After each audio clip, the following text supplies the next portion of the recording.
we're joined now by Rick Grenell, our Senior Advisor for Foreign Affairs, National Security. Rick, overnight, this was something I picked up on. I'm glad to have you on today about this because unfortunately it doesn't get as much attention here in the United States, and we like bringing these issues to our audience who are well informed about what's going on in the world. So overnight in Sudan, which had overthrown Bashir, a wanted war criminal for just horrendous actions over his leadership, including, of course, what happened in Darfur, but there was more to that.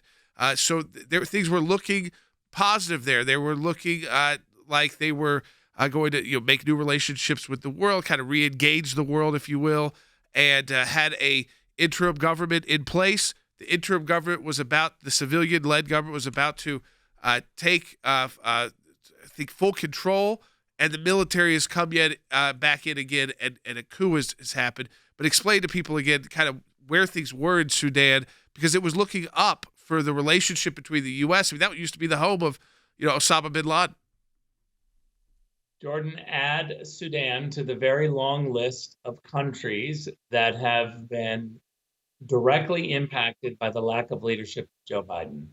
And we can't say this more clearly. How many times are we talking about different crisis situations? We've moved from Afghanistan, China, Taiwan, Ukraine, the Balkans, which we've talked about here a number of times, and now we have Sudan. And look, Americans should really care about this because there are 4 peacekeeping operations via the UN in Africa alone. There are 12 peacekeeping operations total, but 4 of them are in Africa that are over $1 billion each. And what that means is the $1.5 billion spent in Sudan means that the American taxpayer pays $420 million a year to directly impact a stable Sudan. And the leaders at the UN, the leaders at the State Department right now, the Biden administration, are failing us. They're giving words again. Here we have a coup, and a military coup in Sudan, and the most we can get from the State Department is strong words of they're troubled and this is unacceptable. And that's just not good enough. What we've seen in the Trump administration is that when you have crises like this, the United States has to exercise power.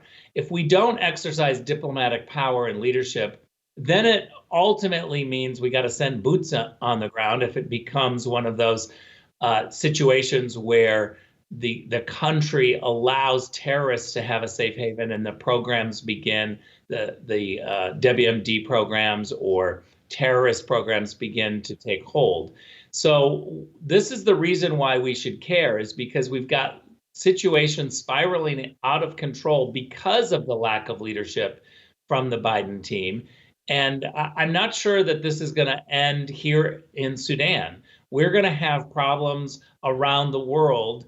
And, I'm already looking at the situation in Venezuela as yet another situation that's spiraling out of control because we don't have U.S. leadership. Yeah, I mean, I've been to Sudan, South Sudan, when they were on their road to independence. We were working with them and their government there. They've had a tough enough time on their own. That was a country that was in constant war, predominantly Christian, with Sudan, with the North, and sought and was received independence and that recognition by the United Nations and the world.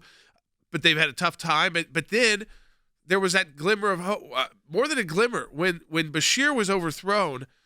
Like you said, Rick, the UN came right in with $1.5 billion. They're there.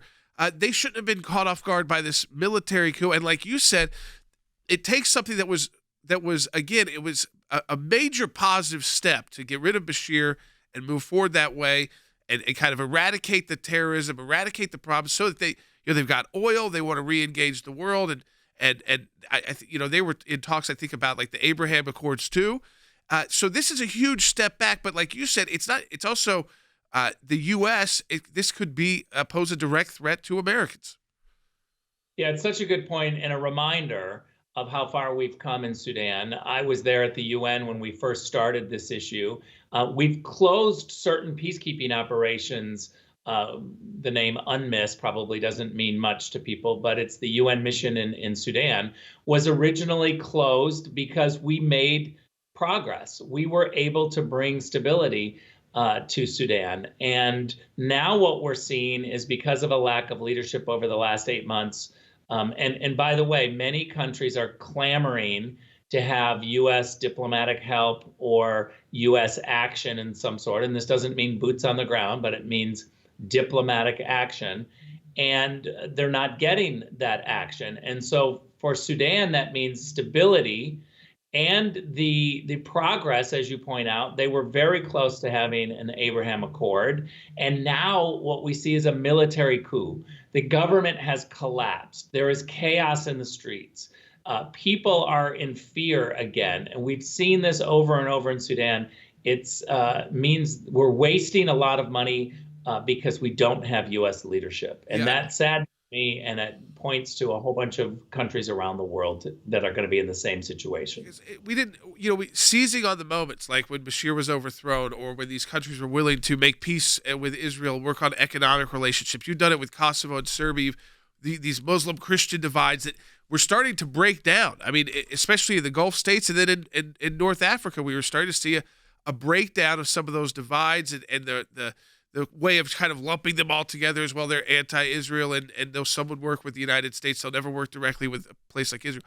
And to have that happen in a country the size of Sudan, it's a huge step back. And like you say, it's not necessarily an easy correction now that a military coup. And so the words are, like you said, the UN says it's unacceptable, and the Biden administration's representative to the Horn of Africa said it's deeply alarmed. But to get back to where they just were a few days ago with a civilian government, not a military government, that is no easy task at this point. Yeah, look, it only takes one moment to really dial back a ton of progress that we've been making.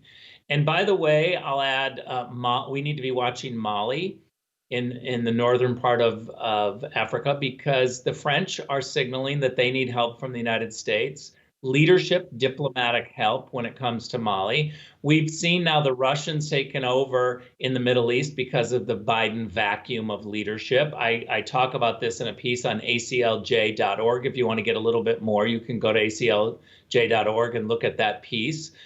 We see our allies like Saudi Arabia going inside Iraq to have conversations with Iran. And so this is all spelling disaster when the Biden team is nowhere to be found. Countries look for other leaders. Russia's stepping in. I fear what's going to happen in Sudan now. And again, I can't emphasize enough, there are a number of countries to follow if the Biden administration doesn't step up and try to pay attention around the world. We're going to see chaos come even closer to home. Final question for you, Rick. And the leadership vacuum. I saw again, it's like they're still just getting ambassadors chosen from major countries. I think China was one of them, and Japan might have been another country, just to go through like the hearing process, which can be tough, especially in a divided U.S. Senate. But this idea again, it's like we're not engaged with the world, and we were ultra engaged during the Trump administration. Here before is that there's a difference between a threat of military action and a credible threat of military action. When our friends, and allies and others recognize that the U.S. Is unpredictable, that's a good thing. When they know that everything is predictable under Joe Biden, they know exactly what's going to happen, which is maybe a couple of tough words and a couple of tough statements, but no action. Then they start making their plans accordingly. With Donald Trump, they didn't have that luxury. They were nervous about what he would do. There was a credible threat of military action, and there was a thought, we don't know what this guy's going to do, and so we better just stay still. And that means America is safer when there is a credible threat of military action. As always, Rick, great to have you on the broadcast. Check out Rick's piece up at aclj.org.